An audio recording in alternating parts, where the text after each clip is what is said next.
Hi, everybody. Happy holidays. This is Jill from Sensational Development. We are here to help your child reach their maximum potential. That said, I hope everyone is having a wonderful time, a wonderful school year so far, and getting to celebrate, even though this year is a little bit different, whether it's adapting the way that we see each other through FaceTime, using digital methods. I know there's a lot of fun online games I play with my friends, and we get to Zoom call, which is really cool, but let's get into the video. Today we're discussing sensory-friendly gifts and activities. This is a question that is widely asked, especially this time of year, but even when birthdays are coming up, some of our favorite tools and resources in treatment sessions are going to be in here, including toys that children tend to build affinities with as we use them in sessions. And we get great results using these toys. Again, as we like to say, you build skills through play exponentially faster than you do when repeating a task over and over, or if the task is not as enjoyable, because we're engaged and you're building a play scheme of that item, and then you can generalize it to other skills, which is really cool. So our favorite toys for sensory input, and again, depending on your child, they may need different types of sensory input, different amounts. So kind of discussing with your therapist what's appropriate is also really important, and kind of just using your best judgment or seeing what your child likes. Again, approaching things carefully before buying something very expensive, like some of the swings. Some of the swings can be put into the ceiling. They can be put into doorways, so also be careful when you're looking at those. But first, I'd like to say some of our favorite brands include Hearthsong, Southpaw, Fun and Function. There's also great options that mimic these treatment items and therapy items through Walmart, Target, Amazon, Kohl's even. So those are just some things there. Fun and Function we usually order through the school. Hearthsong we actually sell some products, so feel free to check out our products in the link below on our website. But getting into it, Amazon has some beautiful pod swings. There's lots of different materials, so make sure you're buying material that you know that your child really enjoys. If they like tight hugs, or if they don't, looking for different shapes and sizes of swings. Lycra aerial yoga swings are a big hit, and we do have those up in our facility typically, but not right now because of COVID. There is a hippity hop, which is in the top middle area from Kohl's, and that's a great option. It's good for so many different things, input to the lower extremities and legs. For deep pressure, it can help with lower extremity strength. It can help with sensory input, getting a little bit of spatial input, as well as that deep pressure, which can be very calming. Looking down at the item from Therapy Shop, that's called the Body Sock. I like this item because it is Lycra, going back again to that discussion of the swing. There's lots of products that have this material, and sometimes children just like this material. Not everybody likes the body socks, though. They can be tight. They can be a little bit uncomfortable to put on, so just carefully look at that item. But when it works, it's really a really wonderful item. You can even get a plain sheet of Lycra, or get clothing item that mimics the feeling of Lycra, such as Under Armour or a sportswear that is a little tight, one size too small or so. And that's from Therapy Shop, the one I have pictured. Looking at the weighted blanket up in the top right, that's from Harkla, and Harkla also seems to have a lot of beautiful sensory-based items. This is a weighted blanket. A weighted blanket should be used carefully, and your child should be monitored when you're using it, because you don't want them ever to have difficulty navigating under it. You want them to use it appropriately and make sure that they are responding the way that you want them to using it. So it should be very calming. It's that deep pressure, like a tight hug. It should be 10 to 15% of your child's body weight. And it should be used for a minimum of 15 minutes and a maximum of 60 minutes at a time, before losing effect, with about an hour and a half in between or so. Looking at the item in the bottom right, that is a wiggle seat cushion. They have a lot of different shapes and sizes of them.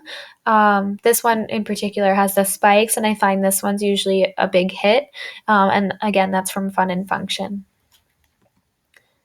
Looking at some items for fine motor skills, we'll start on the left. So if you see those tweezer items, they're actually called strawberry pickers. You can buy them on Amazon for very cheap, and they're actually a great tool to use as tweezers.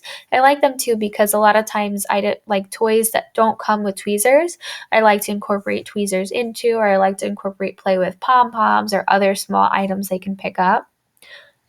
There's also Giggle Wiggle down on the bottom, and that's a very fun game. I love it. We love it here at the clinic because the caterpillar will sing and move as you're trying to put the items onto his many hands. So that can be really tricky. It comes with tweezers as well, and that's from Cabela's. Hi Ho Cherry-O is a classic. Again, you're using tweezers in this game. Well, actually, I don't think tweezers are included, but you can use tweezers, and I like to use tweezers in this game. You spin the wheel and you pick up or put the cherries back in your basket, depending on the directive. So it's a couple of steps to it too, which is great. The holes you put the cherries in are very small, and so are the cherries, which is great as well. Barrel of Monkeys. I love this game. You can adapt it and put it wherever you like. Sometimes I find myself hanging it off of the carabiners for swings, or even some doorways with a little string attached. So there's definitely lots of options. You can hang them one attached to the other, as you see in the picture, and make a nice link, which is fun. And I like to incorporate those with an obstacle course, but it's good for precision. You're using eye skills, depth perception, as well as that fine motor element. Fruit Avalanche is a great game. It's fun. I like to incorporate, even sometimes I'll put the fruit in shaving cream, and then I'll have them pick the items out of the bucket with the tweezers. But the ideal way to play the game is stacking the items using the tweezers in the fruit stand. And then if they fall down, there's a fruit avalanche and you start again. The item in the top right is an item that one of our friends has. It's from Lakeshore Learning, and it's a sorting tube and marble set.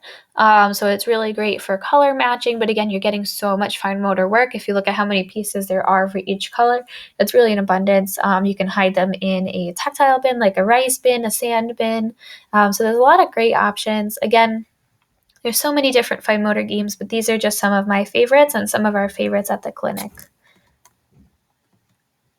So looking at gross motor skills, again, don't forget the classics like outdoor games, relay races, obstacle courses, sensory pathways, which you may have heard about.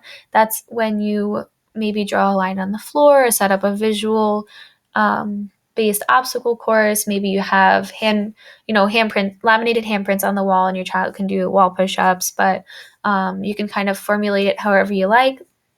That's a great option. Online games too. There's a lot of great YouTube videos like HIIT workouts and things like that. And then looking at our games, we have a classic, which is Twister. I found that at Target, but it seems like you could get it just about anywhere. The play scene feet markers on the bottom left, those are awesome. You can use them for hopscotch, setting up a jump hop pattern, facing the feet forward, then sideways, then hopping on one foot, or even, setting up a path to bear crawl. You can get hands too, and we like to use those here often. And we couple it with the stepping stones, which is in the top middle area of the screen, and it has all of the numbered circles, and they give you a nice squeeze when you step on them and you press on them. So it's great for working on different gross motor skills and getting a lot of input. I love to use it with my children who need a little extra input to their feet, like some of my toe walkers. Rings and cones and beanbags are just amazingly adaptable. You can use them from a swing when you're running around the room and tossing them, standing on a dynamic surface like a Bosu ball. Those are great options, and kids just love it. Melissa and Doug bowling set. There's a lot of different options. This is a nice one. Melissa and Doug is just amazing, but kids almost always love bowling, and this is one of those things that you can continue to adapt to their needs. So maybe you want them to get a little extra movement by setting it up, have them log roll, pick up one pin at a time from a row, and then put them in the correct shape, and then do bowling, or maybe upside down bowling. or even pushing an exercise ball when they're laying on their stomachs into the bowling pins. Also, I don't want to forget about Just Dance, We Fit Plus, We Adventure. There's lots of movement options using our game systems now. And I have a lot of students come in and tell me, oh, Miss Jill, I did Just Dance this week. Or Miss Jill, can I do Just Dance for homework or We Fit Adventure? And the answer is yes, go for it. I mean, again, obstacle courses are great. Outdoor play is great, and we want to limit screen time, but gross motor movement is just so good for the body. And if this is how your child's going to incorporate it into play, definitely use that. And it's really fun too if you do it with them. We've had, we've done it together watching videos of Just Dance routines, even in the clinic. So it's just a really fun resource. Looking into visual motor skills and visual skills, including visual perception.